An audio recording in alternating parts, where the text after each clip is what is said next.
আগামী 1 আগস্ট থেকে রাজ্যে ফের 100 দিনের প্রকল্প চালু করার জন্য কেন্দ্রকে নির্দেশ দিল হাইকোর্ট।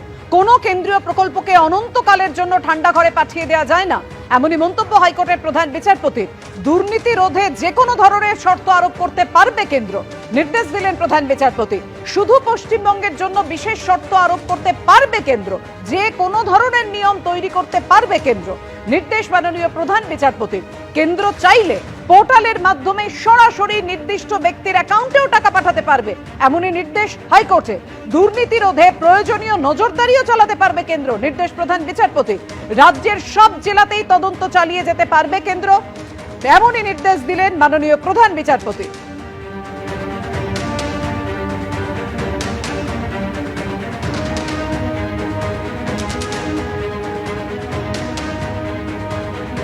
অর্থাৎ বুঝতেই পারছেন, যে নির্দেশ দিল আজকে হাইকোর্ট, যে প্রয়োজনীয় যে তদন্ত, যে নজরদারি, সেটা চলতে পারে, কিন্তু কেন্দ্র কোনো প্রকল্প আটকে রাখতে পারে না। 100 দিনের প্রকল্প আটকে রাখা যায় না। একেবারে 1 আগস্টেই সেই প্রকল্প চালু করার নির্দেশ দিল আজকে হাইকোর্ট। প্রায় 3 বছর ধরে কেন্দ্র টাকা বন্ধের অভিযোগ করে আসছে তৃণমূল।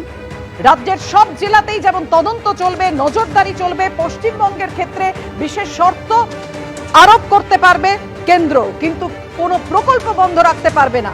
দুর্নীতি রোধে যেমন তদন্ত চালাতে পারবে কেন্দ্র, সেই মতো কোনো প্রকল্প বন্ধ রাখা যাবে না, অবিলম্বে চালু করার নির্দেশ দিল হাইকোর্ট। তৃণমূলের দাবিকে কোনো মান্যতা মহামান্য আদালত দেয়নি। কেন্দ্রীয় সরকার পশ্চিমবঙ্গে 100 দিনের টাকা পাঠাতে চায়। পশ্চিমবঙ্গের প্রান্তিক মানুষকে বঞ্চিত করবার কোনো ইচ্ছা নরেন্দ্র মোদীর সরকারের নেই, শাসক দল বিজেপি নেই। আমরাও চাই এই প্রকল্প শুরু হোক, কিন্তু হচ্ছে না। সেটা হচ্ছে তৃণমূল কংগ্রেসের সীমাহীন লোভ এবং প্রাতিষ্ঠানিক দুর্নীতির কারণে। কিন্তু প্রশ্ন হলো, কেন্দ্রকেও তো কারোর কাছে জবাবদিহি করতে হয়, কেন্দ্রকেও সিএজি ফেস করতে হয়। আপনারা যখন স্বীকার করছেন দুর্নীতি হয়েছে, তাহলে যারা দুর্নীতি করেছেন তাদের বিরুদ্ধে শাস্তিমূলক ব্যবস্থা নিন, তাদের কাছ থেকে টাকা উদ্ধার করবার ব্যবস্থা করুন। সেই ব্যবস্থা কি এখন পর্যন্ত রাজ্য সরকার করেছে? আজকে যে জটিলতা তৈরি হয়েছে, এবং জটিলতা এখনো আছে, এই রায় পরিস্থিতিকে আরো জটিল করে তুলবে, এবং তার জন্য দায়ী হচ্ছে তৃণমূল কংগ্রেস এবং তৃণমূল কংগ্রেস।